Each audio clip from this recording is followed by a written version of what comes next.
تصور کن ساعت 6 صبح. یه نوجوان آمریکایی بیدار میشه، صبحانه‌شو میخوره و روزشو با انگیزه شروع میکنه.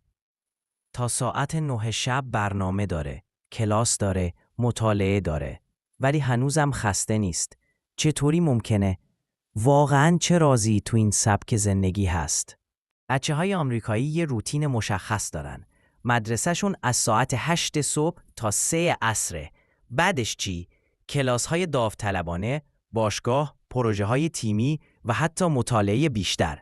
اما همه چیز با نظم و برنامه است.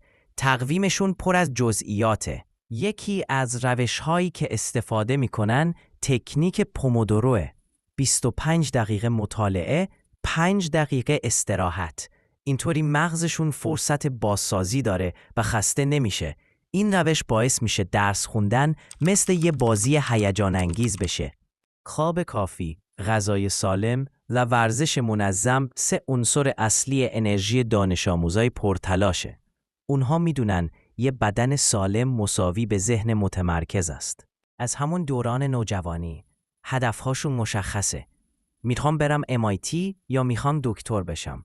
این هدفها باعث میشن تلاش براشون معنا داشته باشه. برنامه‌شون رو بر اساس آرزوهاشون میچینن. اگه اونا میتونن، تو هم میتونی. فقط کافیه برنامه ریزی کنی، تمرکز داشته باشی و به سبک خودت جلو بری. این ویدیو برات مفید بود؟ پس یادت نره لایک کنی، سابسکرایب بزنی و برای دوستات هم بفرستی.